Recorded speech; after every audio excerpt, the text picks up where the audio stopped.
namamu berkuasa di dalam doaku, berkuasa atasku. Tuhan, ku bawa rinduku, ku nyatakan Engkau Tuhan hidupku. Bagi nama Tuhan kemuliaan, kejayaan. Namamu berkuasa, diam dalam hadiratku.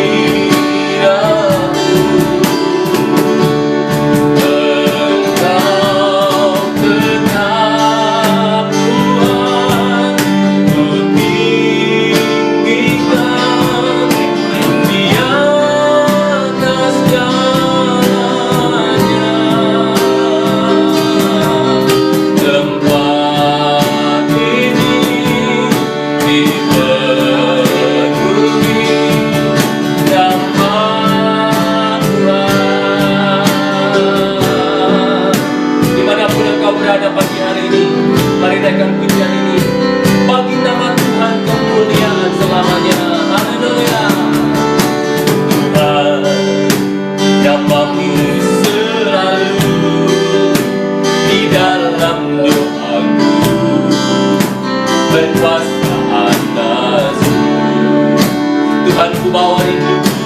Tuhan, ku bawa rinduku, ku nyatakan Engkau Tuhan hidupku. Bagi nama Tuhan kemuliaan, kejayaan. Namamu berkuasa. Amin. Diam dalam hadiratmu. Engkau tetap Tuhan, ku tinggikan di atas segalanya. Katakan, tempat ini dipenuhi nama Tuhan. Kami mohon lebih sungguh lagi memuji-muji, bernyanyi bagi nama Tuhan yang berkuasa selamanya. Haleluya. Tuhan, namamu selalu di dalam doaku, berkuasa atasku. Tuhan, ku bawa rindu. Tuhan, ku bawa rinduku,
pujianku kepada Tuhan.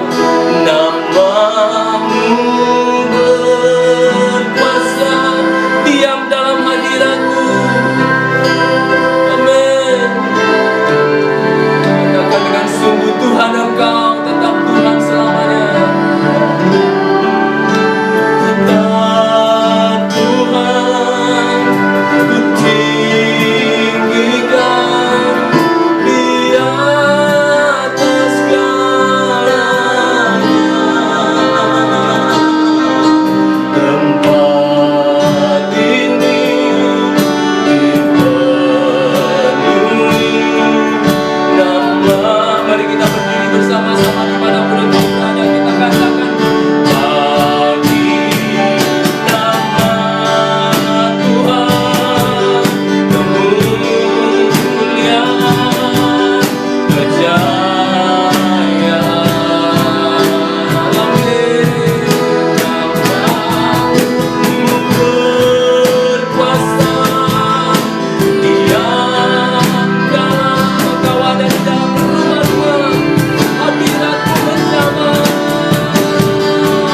Engkau tetap Tuhan, ku tinggikan di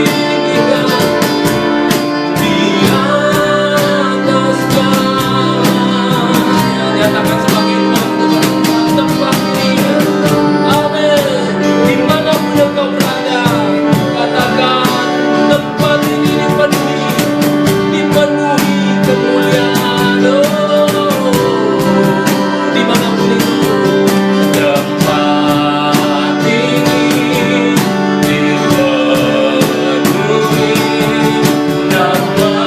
Sekali lagi katakan, supaya dimanapun engkau berada, dipenuhi kemuliaan Tuhan. Tempat ini dipenuhi nama Tuhan. Haleluya.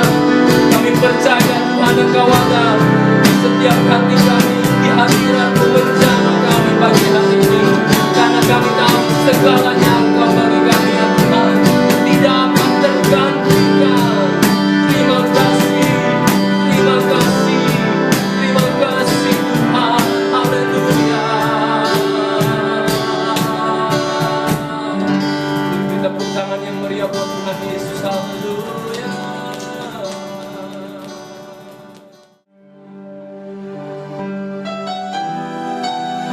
Kaulah segala-galanya bagi kami ya Tuhan. Tidak ada yang kami ingin selain Engkau di dalam kehidupan kami ya Tuhan. Engkau begitu berarti bagi kami. Haleluya. Terima kasih Tuhan. Terima kasih. Oh Bapa yang mengasihiku, kuasa-Mu memulihkanku. Hati yang baru Kau berikan,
yang baru Kau beri.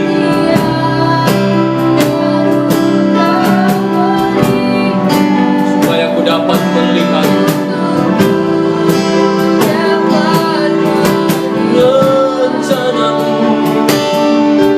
rencana bagi Kau ada di setiap jalan. Di hati kami haus, satu lapar akan Engkau. Amin. Oh haleluya. Mari nyatakan bersama-sama, Kaulah segalanya di dalam hidupku.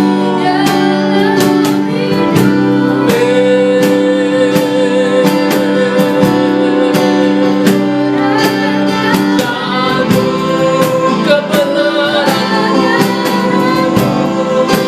itu bagianku. Mari pandang Yesus, Kaulah yang ku pandang selama hidup, mengasihimu.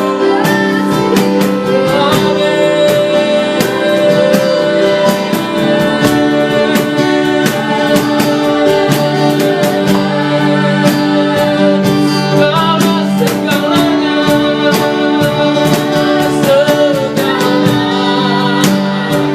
di dalam hidupku. Biar kerajaan-Mu dan kebenaran-Mu menjadi bagian kami ya Tuhan. Kerajaan-Mu, kebenaran-Mu, itu bagianku.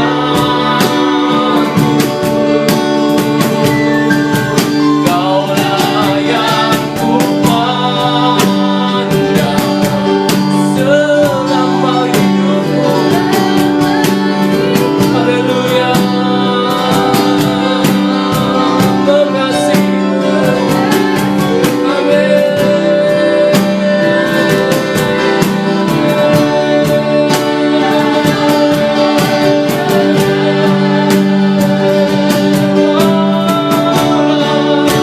Kaulah segalanya di dalam hidup kami, di dalam hidup. Mari saudara yang kekasih dalam Tuhan, naikkan pujian ini ya. Biar Dia menjadi segala-galanya bagi hidup kita. Asal Tuhan yang kita punya. Pandang Yesus, pandang Yesus di dalam hidupmu. Oh, dengan tulus katakan bersama-sama, ku mengasihimu Tuhan, memuliakanmu.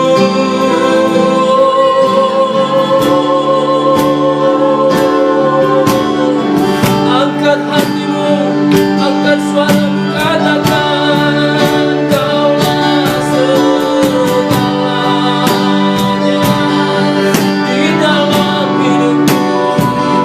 Oh Tuhan,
rindukan, karena kami tahu Tuhan segala-galanya bagi kami.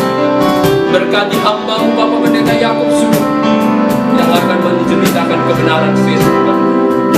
Berfirmanlah Tuhan, berfirmanlah, selamatkan jiwa kami demi nama Yesus Kristus.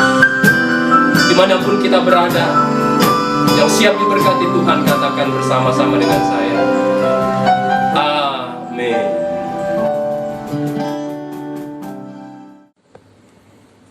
Salam Bapak Ibu Saudara sekalian, selamat pagi dan selamat beribadah.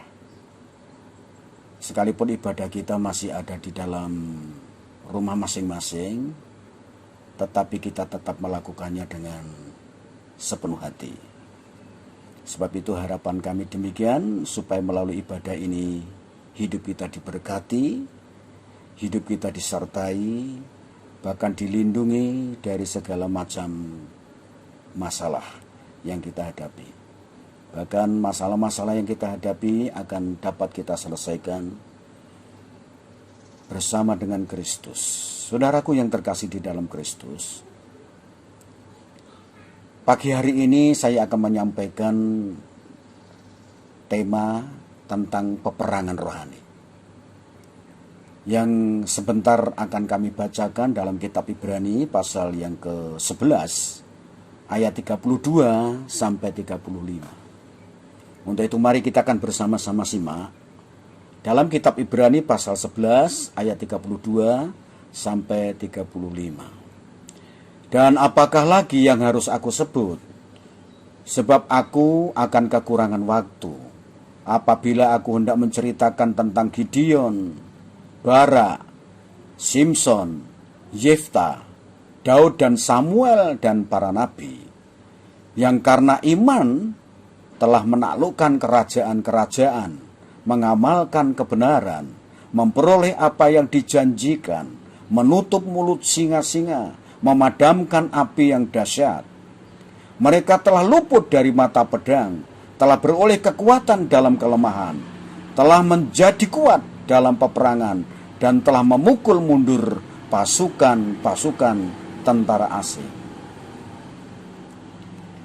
Bapak Ibu Saudaraku yang terkasih di dalam Tuhan Yesus, Alkitab menceritakan tentang tokoh-tokoh Alkitab pada perjanjian lama. Mereka adalah pahlawan-pahlawan iman. Hidupnya mengandalkan iman. Sebab hanya kepada Yesus, kepada Allah, hati mereka kiblatkan kepada pencipta langit dan bumi. Dia selalu hidup di dalam iman percayanya. Dia mengandalkan hanya kepada Tuhan. Sehingga tadi dikatakan bahwa orang-orang beriman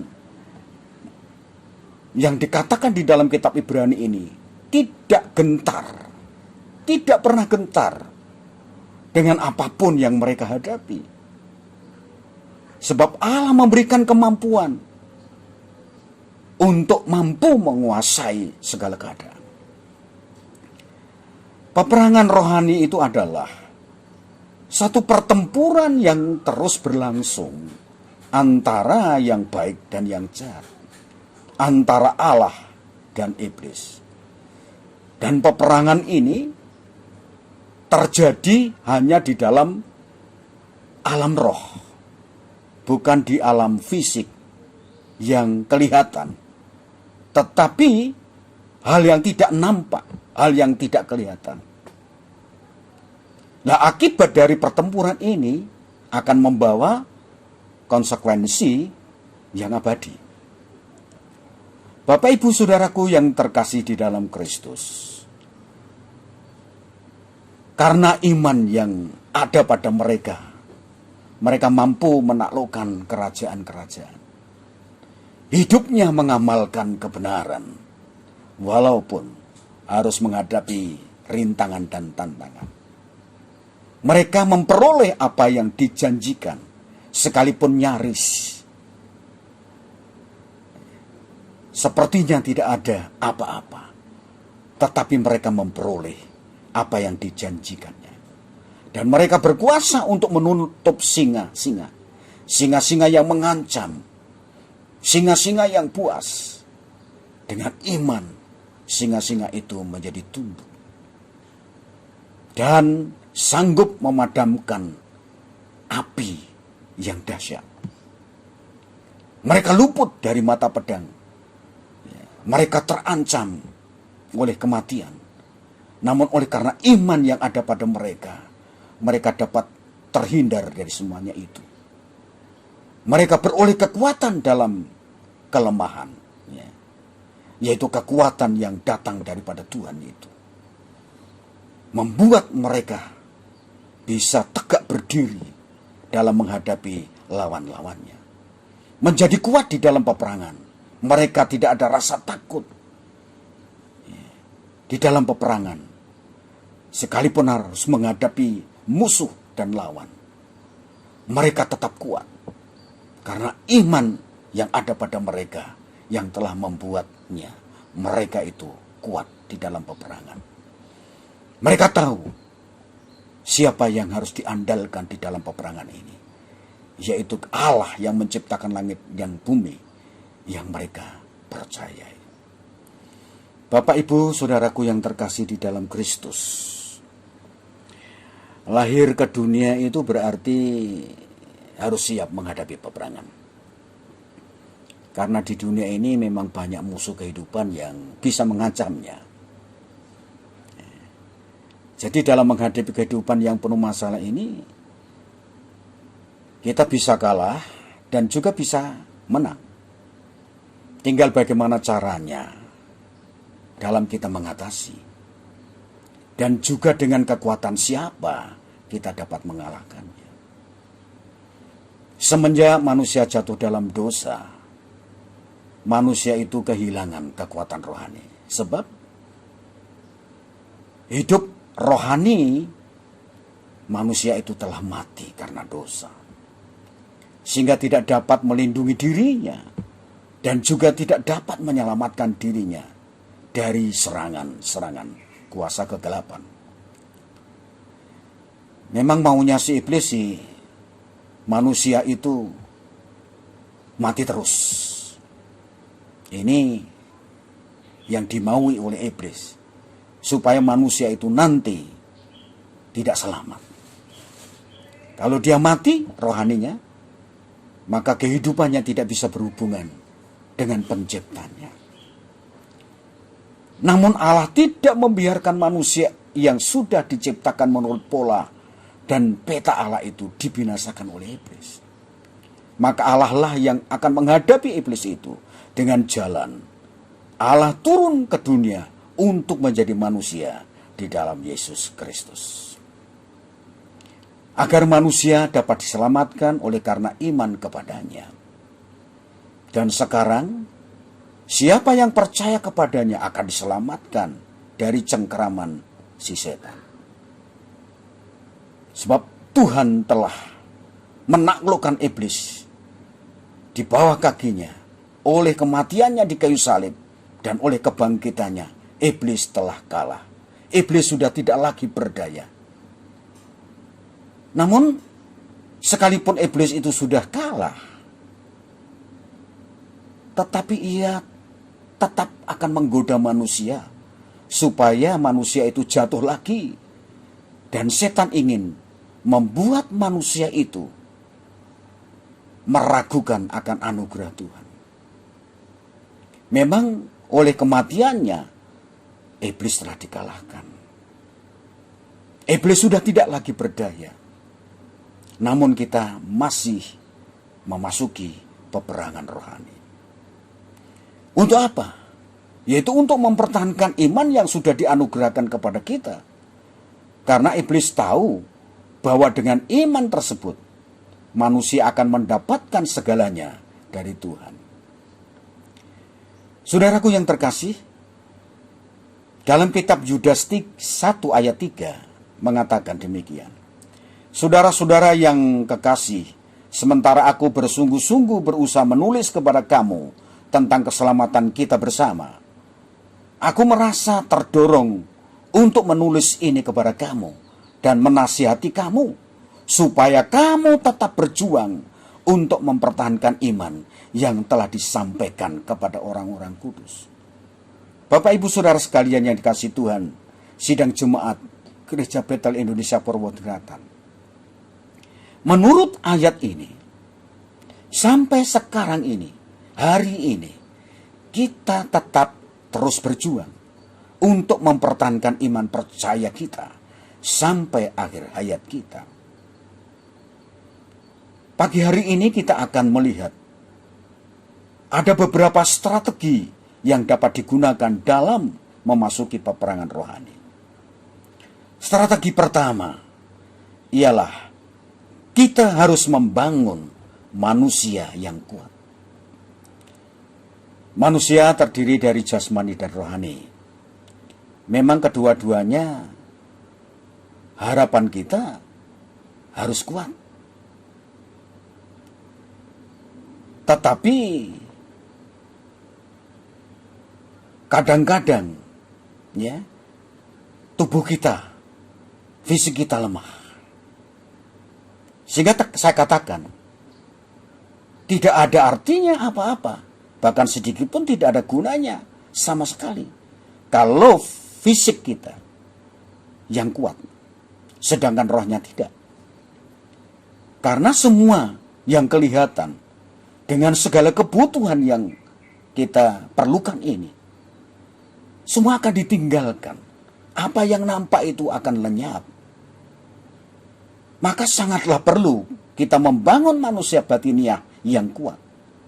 Karena peperangan kita adalah peperangan secara roh. Sebab yang kita hadapi adalah penghulu dunia yang gelap ini. Dan kita akan melawan roh-roh jahat di udara.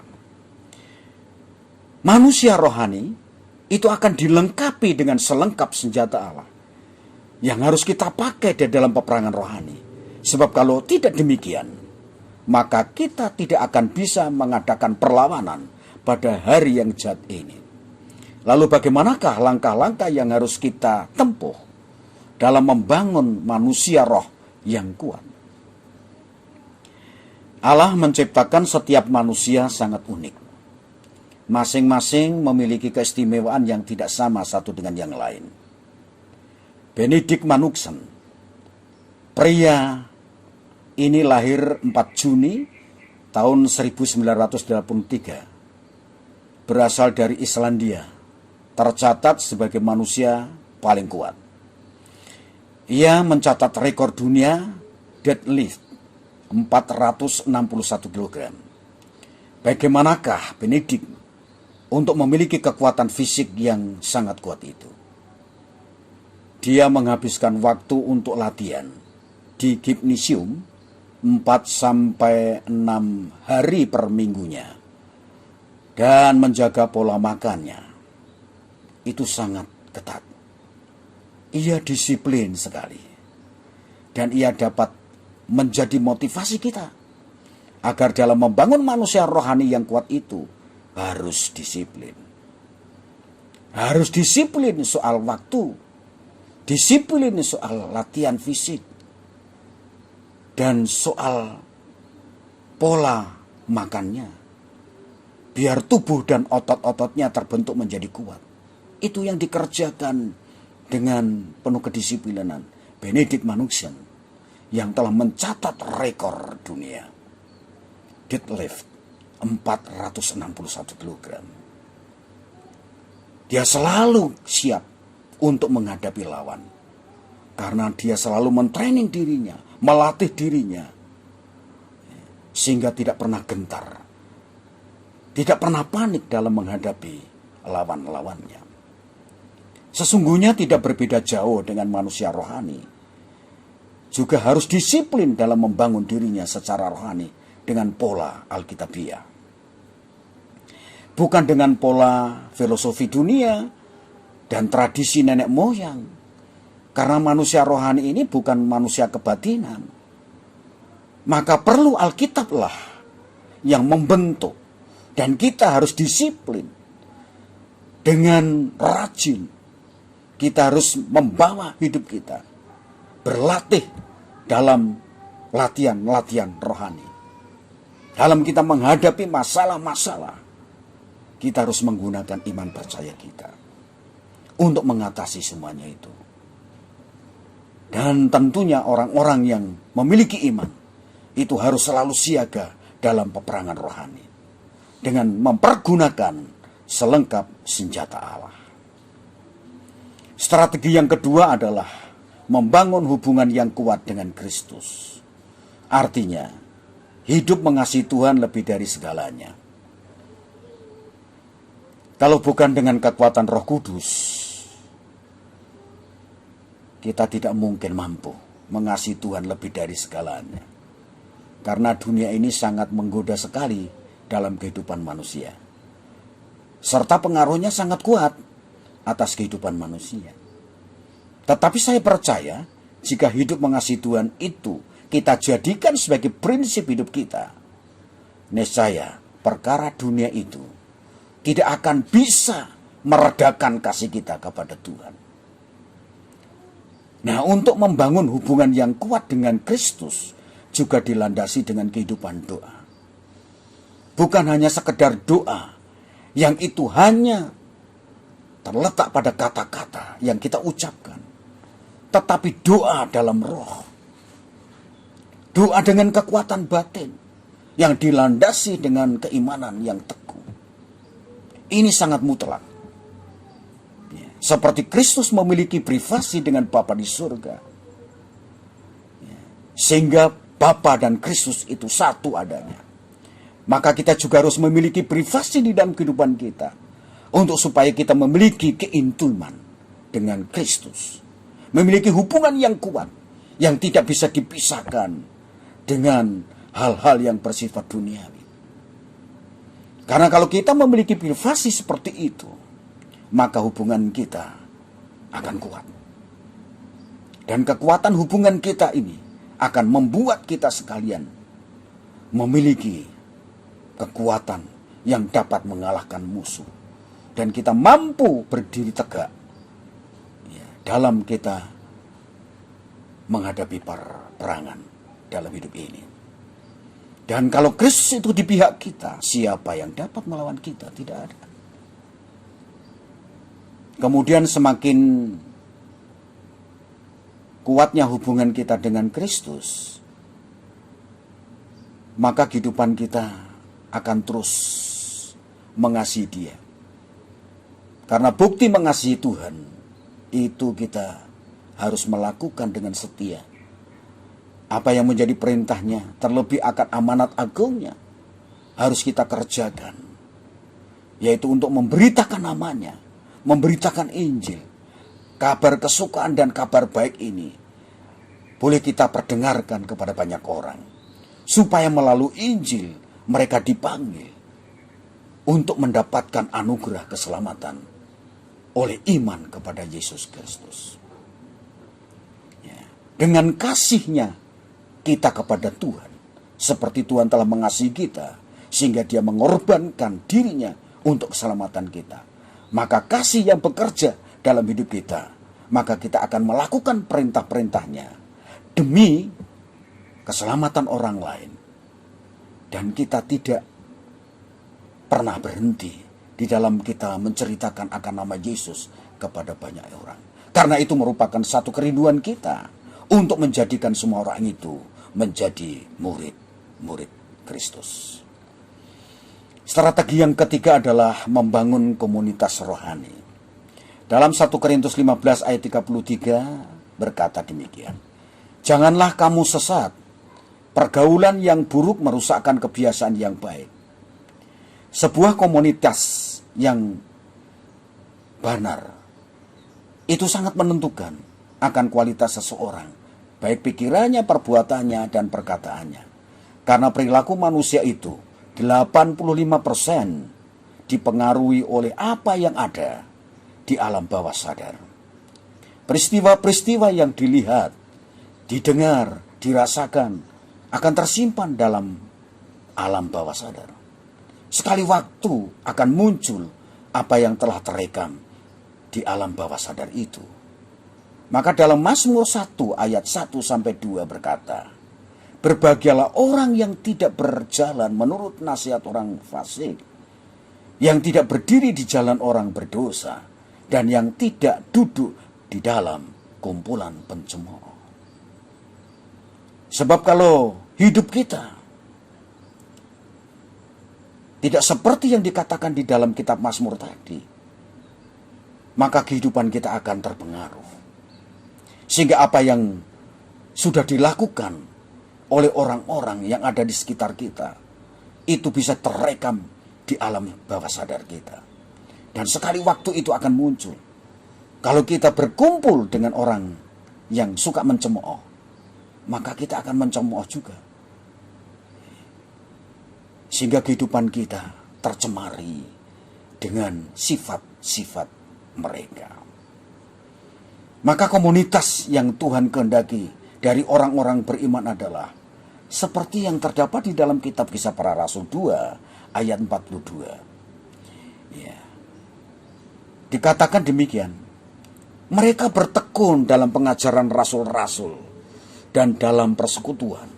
Dan mereka selalu berkumpul untuk memecahkan roti dan berdoa. Dengan komunitas yang benar seperti itu, hidup rohani kita akan dibangun makin kuat. Juga hubungan kita dengan Tuhan dalam kebersamaan kita pun juga akan kuat. Rupanya itu yang membuat kita dapat bertahan dalam peperangan rohani. Sehingga kita tidak dapat mudah dikalahkan oleh tipu muslihat iblis. Karena kita akan saling berdoa, saling menguatkan, saling bersekutu, saling berdoa bersama-sama. Ya, dalam komunitas rohani ini, kita akan menikmati hal-hal yang rohani. Dan itu akan memberikan kontribusi dalam kehidupan kita sebagai orang-orang yang hidup di dalam keimanan kepada Kristus. Sehingga kita tidak mudah digoyahkan dengan situasi dan kondisi apapun. Kita tetap berdiri teguh di dalam iman percaya kita kepada Kristus. Dengan satu kesimpulan, kita akan menang dalam peperangan rohani selama kita tahu strateginya dalam menghadapi kuasa-kuasa kegelapan, yaitu dengan jalan membangun manusia roh yang kuat, membangun hubungan yang kuat dengan Kristus, dan yang ketiga membangun komunitas rohani. Dengan demikian Bapak Ibu Saudara sekalian, saya percaya di dalam peperangan rohani kita akan tampil sebagai pemenang-pemenang. Itulah Bapak Ibu Saudara sekalian yang boleh kami sampaikan.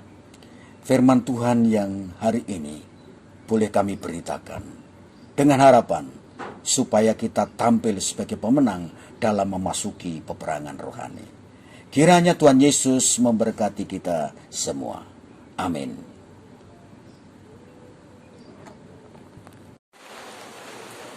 Segala puji dan hormat kami naikkan kepadamu ya Allah, Tuhan yang kami sembah di dalam nama Tuhan Yesus Kristus. Kami bersyukur apabila Tuhan telah memperdengarkan firman-Mu, sehingga kami dikuatkan dan dihibur, bahkan dimotivasi untuk kami menjalankan akan keimanan kami sebagai pengikut-pengikut-Mu ya Tuhan. Dalam memasuki peperangan rohani, Tuhan juga telah memberikan penjelasan agar supaya kami boleh membangun roh kami, manusia roh yang kuat, dan membangun hubungan yang kuat dengan Kristus, serta kami membangun komunitas rohani. Melalui hal itu Tuhan, iman kami akan dikuatkan dan kami akan hidup seia sekata di dalam Kristus. Tuhan memberkati bangsa kami dengan keamanan, dengan kesejahteraan, dengan kemakmuran yang sempat mengalami akibat dari COVID ini, membuat resesi ekonomi, membuat lesunya usaha, karyawan banyak yang di PHK. Tolong kiranya Tuhan berkati mereka. Tuhan Yesus, kami serahkan juga untuk penderita COVID-19. Lawat mereka Tuhan, pulihkan mereka.